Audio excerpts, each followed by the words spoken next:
Hi everyone, and welcome to I'm Alright. This is a YouTube channel designed for new and aspiring writers to get the mindset and the skill set help they need to take their writing to the next level. My name is Leah Robertson. I'm an editorial director, and I also write fiction and nonfiction.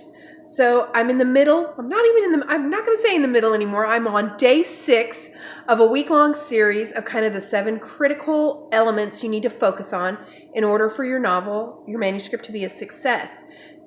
Day 6, today we're going to talk about we're going to talk about dialogue. We talked about voice yesterday. I'll give you a quick recap so far of what we talked about, what those 7 elements are, 1 through now 6, and that's plot, setting, characters, conflict, voice, and now today we're talking about dialogue. So are dialogue and voice the same thing? No. Voice is kind of the narrative language that you put into your novel. It's the POV you pick. It's the first or third person choice that you make. It's whose story, who you elect to tell the story, right? Whose story it is. Dialogue is just that. It's conversation, either in your head, inner dialogue, or between 2 or more characters. Okay, so that's the difference. Why is dialogue so critically important?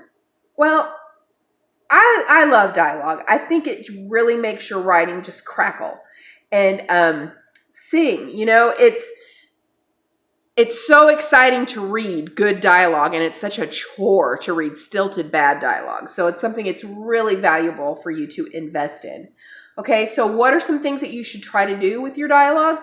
I want you to kind of make sure that you're putting enough dialogue in your manuscript. One thing I think is a good way to make sure that you're doing that is after you have your first initial draft done, when you're working on those revisions, right? Go through and see, are there scenes where it's exposition or narrative that you could put into conversation between 2 people? And if they are, give it a shot and try. I think you'd really be surprised at how much better or more exciting that scene might be if you could put it in dialogue. Okay? Make sure that your characters all sound different from each other and that they don't sound like you. My critique partners are always saying, well, that's a great line, but it sounds like something you would say, not like something the character would say.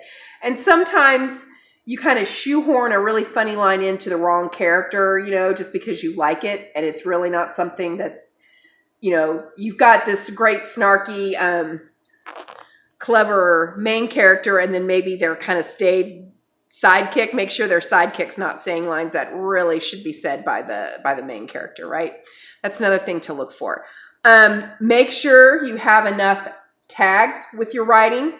I am a big proponent of action tags. Tags are when you say who's saying something so people can keep track of who's saying what in a long, protracted exchange. I love it when you can use body language as a tag, you know. What? She shrugged. You know, you're not saying she said or she asked or, you know, whatever. But if you do have to use those words instead of body language or some kind of physical activity, business, I like to call it, make sure that you are saying said and asked. Don't use words like cajoled or questioned. It's just really unnecessary and kind of annoying, and just don't do it, okay? Less is more. Sometimes they're throwaway words. You don't need to put something ridiculous in there. But instead of using those words, try really hard to incorporate body language instead, okay? Make sure your character's dialogue is appropriate for their age, geographic location, and education level, socioeconomic level. You know, make sure, don't try to dazzle with vocabulary, right? If your character is plain spoken and uneducated, there's nothing wrong with that. Their dialogue can be great, you know? Write down little bits and snippets of dialogue that you hear people say. I do this all the time. Make sure that your characters maybe have some catchphrases or things that they say over and over again, just like we do. That's super important. As far as examples of dialogue, like what am I going to do? Read a section of a book to you?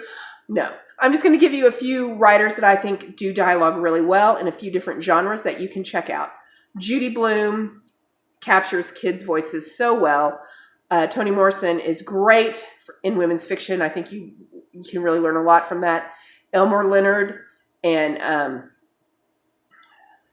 Ray Chancellor for like kind of that tough guy, hard-boiled detective. You just don't, it doesn't get any better than them. They're years apart as far as when they were doing these novels, but they just have this, they're so exciting and great to read. So those are some writers I think you should check out. Janet Ivanovich too, for humor. I think she does it really well. Her characters, their dialogue is always great. So those are some writers you can check out. That's all I've got to say about dialogue. We'll see you tomorrow to end the series. And till then, I hope your writing's going well. Thanks. Bye.